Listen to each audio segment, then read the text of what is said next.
Details about the relationship Sophie, Duchess of Edinburgh, has with the royals. If it seems as though royal relationships have been in the news for years, they have. The dynamic between the current batch of royals is as fractured as ever, and given Prince Harry and Meghan Markle's documentary, it doesn't seem things will be healing anytime soon. But what about the senior royals who we see on a daily basis, working with their chosen organizations and representing the crown? Do they get along? They are family members, but they're far more than that. The royal family is just as much a group of related individuals as it is a business, and its storied history is fraught with drama, divorce, abdication, lawsuits, the works. Dealing with such tense issues within any normal family would be enough for people to instill some serious boundaries. Are the royals in this camp too?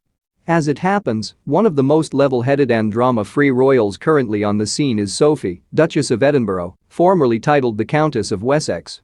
Married to Queen Elizabeth II's youngest child, Prince Edward, Sophie is a bit of a black sheep once overlooked. Given the more high-profile royals who are closer to the throne, Sophie has proven herself to be a team player through thick and thin, and the proof is in her relationships with individual royals. Some love her, some are simply okay with having her around, but when your family makes headlines day after day given rifts and troubling lawsuits, a stable figure like Sophie is surely appreciated. Sophie shared an incredibly close relationship with Queen Elizabeth II. The late Queen Elizabeth II was notoriously strict when it came to the royal way of life, protocol, and doing everything by the book, including keeping affection at an arm's length. However, it was well documented throughout her life that the Queen had rather a soft spot for Sophie, Duchess of Edinburgh, and the two became very close over the years. As noted by E! News, the Queen's first indication that Sophie was in her good graces came before Sophie and Edward got married. Unlike any other royal, Elizabeth allowed Sophie to stay on the grounds of Buckingham Palace before she and Edward tied the knot. A big no-no for everyone else. Sophie had a strong influence on Eugenie and Beatrice. You don't have to be a royal watcher to know that the members of the royal family have quite the affinity for horses.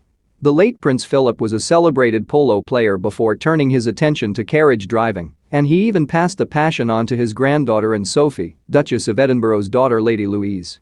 But Sophie is not nearly as passionate about horses as other members of the family, and in a way, she helped pave the way for other royals to take up areas of passion and interest that extended past the stables.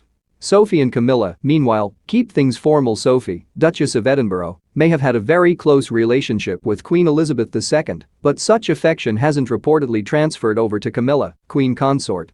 As body language expert Judy James assessed for Express, the two women share a cordial formality, but aren't what you would call besties, which is totally okay. None of us get along with all our family members swimmingly.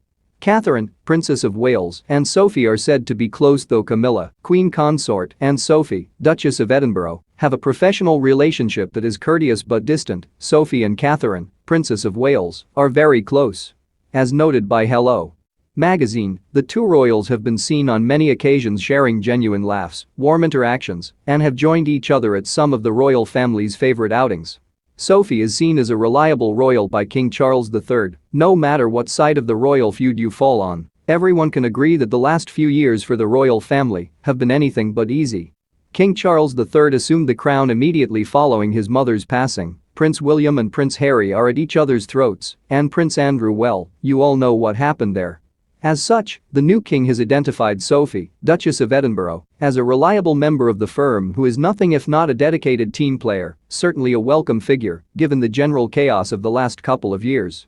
Talking to Express, royal historian Marlene Koenig noted that Sophie is understood to be well liked by Charles, and he does not have to worry about her in the slightest.